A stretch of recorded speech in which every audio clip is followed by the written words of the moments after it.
What's up? Every good girl needs a little thug. Every black boy needs a little love. If he put it down, I'ma pick it up, up, up. Hit him up. In the truck, got it tucked. He get it up. Pocket stuck all night. I like you ain't gotta say it when you know it's on side. She got everything you want in a nice body, ass fat. Assalamualaikum warahmatullahi wabarakatuh. Nama saya Holiso, NIM 2212100016 dari jurusan Pendidikan Agama Islam semester 4 Universitas Islam Negeri Sultan Maulana Hasanuddin Banten. Saya di sini ingin menjelaskan tentang desain kurikulum. Nah, apa sih desain kurikulum itu? Di dalam Journal of Education and Teaching menjelaskan bahwasanya the curriculum is a learning program asked by educational institution to be applied to students. This study aims to find out about curriculum design and curriculum implementation in Islamic religious education. Nah, di dalam jurnal ini menjelaskan bahwasanya kurikulum merupakan suatu program pembelajaran yang digunakan lembaga pendidikan untuk diterapkan pada peserta didik. Dan penelitian ini tuh bertujuan untuk mengetahui tentang desain kurikulum dan implementasi kurikulum di dalam dunia pendidikan agama Islam. Nah, selanjutnya ada pengertian desain kurikulum menurut para ahli. Yang pertama ada menurut Hamdan, Zakaria et al., Sugiana dan Widianingsih, Ahruh dan Hidayat. Menurut Hamdan, desain merupakan suatu pola, rancangan, ataupun model.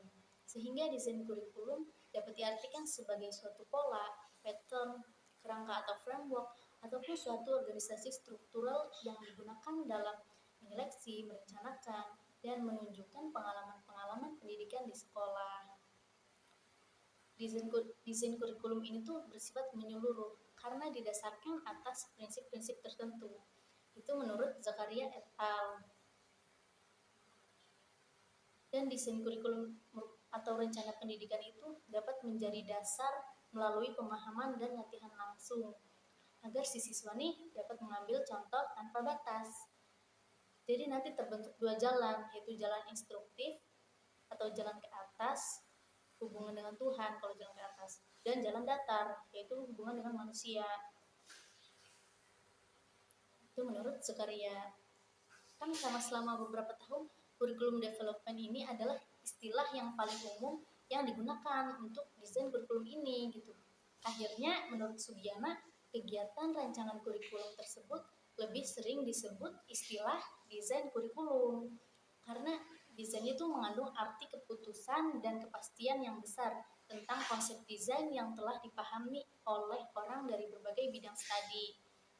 Nah, dan saat ini kurikulum desain dan kurikulum development itu sering digunakan dengan makna yang hampir sama. Karena istilah manapun yang digunakan, desain kurikulum ini tuh mengacu pada rancangan dan susunan beberapa komponen kurikulum secara keseluruhan gitu. Karena juga merupakan suatu kesatuan sistem sehingga pendidik dan pengembang kurikulum harus mampu memahami dan menguasainya agar si siswa juga tidak bosan gitu gimana caranya. Desain kurikulum ini berupa penyusunan elemen atau komponen kurikulum dalam sebuah perencanaan. Dimaksudkan untuk memfasilitasi pengembangan potensi siswa agar mencapai tujuan pendidikan. Menurut Ahruh, ada 4 komponen pokok desain kurikulum. Itu yang pertama ada tujuan kurikulumnya apa sih gitu. Yang kedua mata pelajaran, materi ajar, kegiatan belajar atau pengalaman belajar.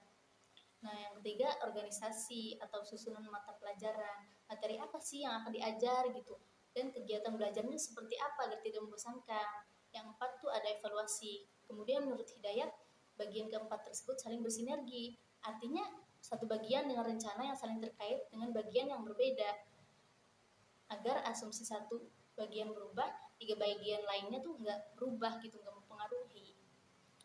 Nah, kurikulum itu didesain sesuai dengan karakteristik peserta didik karena dalam rangka memfasilitasi pengembangan potensi peserta didik dalam mencapai tujuan pendidikannya. si pendidik juga dalam mendesain pembelajaran harus lebih kreatif dan inovatif gitu agar tidak membosankan dan siswa tidak gampang dan juga harus disesuaikan dengan kurikulum yang ada di kelas. Karena untuk mewujudkan kegiatan pembelajaran yang menyenangkan dan lebih bermakna itu sebenarnya tidak mudah ya. Berikutnya ada tujuan dari desain kurikulum. Tujuan desain kurikulum adalah untuk membantu lembaga pendidikan memenuhi kebutuhan siswanya. Desain kurikulum yaitu pendekatan pendidikan yang relatif baru yang berupaya menemukan cara agar sekolah bisa lebih efektif dalam mengajar siswa dalam keterbatasan waktu dan sumber daya yang terbatas. Desain kurikulum ini tuh melibatkan identifikasi tujuan pembelajaran dan kegiatan yang akan membantu siswa mencapai tujuan pembelajarannya gitu. Proses ini juga memerlukan penilaian sumber daya apa yang diperlukan untuk melaksanakan kegiatan dan memastikan keberhasilan siswa. Kemudian kurikulum dapat disusun dengan berbagai cara, tapi harus selalu dirancang dan mempertimbangkan siswanya. Bagaimana sih siswa akan berjalan gitu. Rancangan kurikulum yang baik akan menguraikan bagaimana sih siswa ini dinilai dan standar apa sih yang siswa harapkan untuk mereka penuhi. Yang termasuk dalam desain kurikulum yaitu mencakup desain pada mata pelajaran, desain disiplin, dan desain bidang luas. Yang termasuk dalam kategori desain terpusat pada mata pelajaran. Nah, sedangkan yang termasuk pada desain terpusat pada siswa yaitu desain kegiatan ataupun suatu pengalaman, desain sekolah alternatif, dan desain humanistik. Nah, desain kurikulum yang berorientasi pada siswa artinya yaitu kurikulum yang dikembangkan sesuai dengan minat dan bakat siswanya. Minat dan bakat siswa ini kan pasti beragam. Desain kurikulum ini juga harus mampu berusaha menumbuhkan kepribadian siswa. Kurikulum yang berlaku di Indonesia sejak 7 tahun yang lalu sampai sekarang adalah kurikulum 2013 atau K13 atau yang sering dikenal dengan sebutan kurikulum pendidikan karakter. Nah, kurikulum pendidikan karakter ini nih menjadi tanda pengenal di masyarakat. Bahkan sebelum memahami adanya bagaimana teknis penerapan kurikulum yang terbaru sekarang yaitu kurikulum merdeka. Desain kurikulum ini menjadi sangat penting karena sebelum suatu kurikulum diterapkan harus melalui tahapan desain kurikulum, di mana tahapan ini merupakan aspek-aspek yang amat penting juga dari kurikulum planning.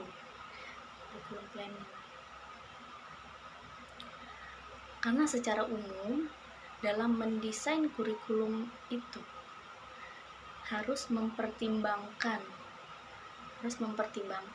bagaimana faktor-faktor penting yang saling terkait, serta juga bagaimana hubungan antara faktor-faktor penting itu dalam proses pengembangan kurikulum.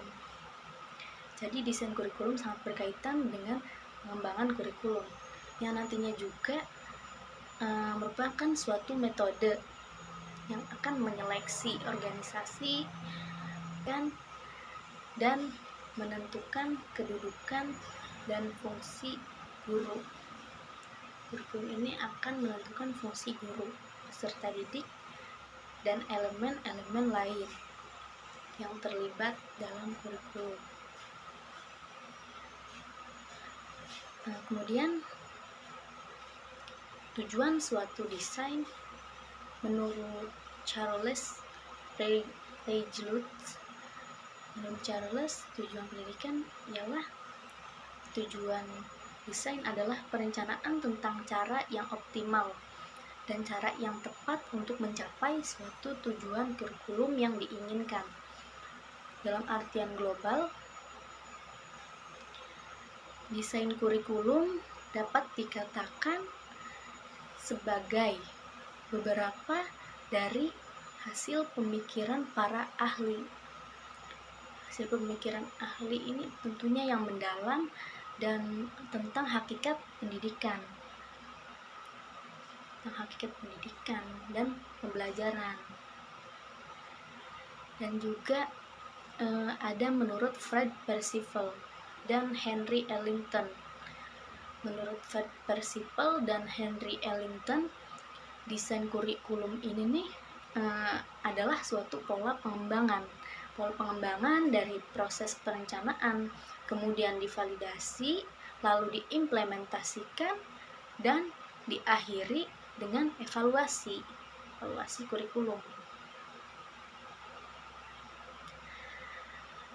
Namun semuanya itu tidak akan berhenti sampai evaluasi saja, karena jika evaluasi terbukti harus melaksanakan tindakan lain, maka pola seperti yang dijelaskan tadi di awal dapat dilakukan kembali.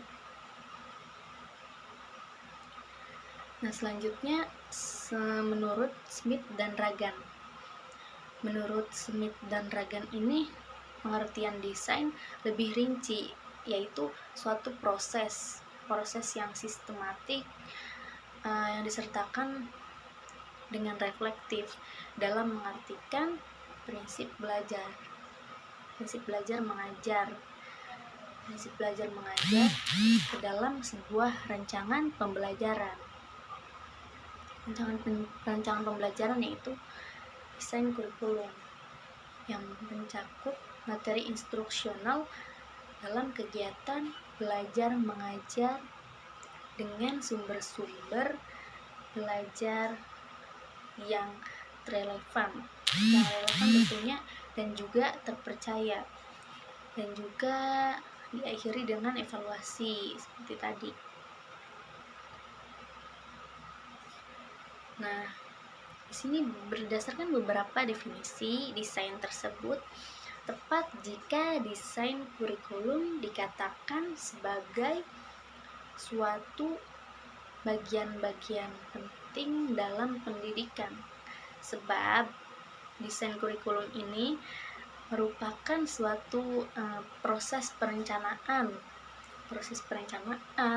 dan pengembangan kurikulum yang memuat konsep-konsep yang bukan saja berdasarkan teori tentunya, tapi juga berdasarkan prinsip operasional desain sebagai pedoman pelaksanaan pendidikan untuk mencapai tujuan yang diinginkan. Artinya, kita tidak mungkin bisa mengembangkan kurikulum tanpa adanya suatu format desain yang akan dilaksanakan dan memuat konsep dan bentuk kurikulum yang akan dikonstruksi. Konstruksi itu melibatkan analisis tujuan, konteks dan konsep desain, juga susunan ataupun organisasi, susunan ataupun urutan pengembangan komponen, serta juga susunan proses implementasi dan evaluasi kurikulum. Nah, semua komponen kurikulum dalam desain itu harus saling terkait. Bagaimana sih siswa ini dinilai dan standar apa sih yang siswa harapkan untuk mereka penuhi gitu ya.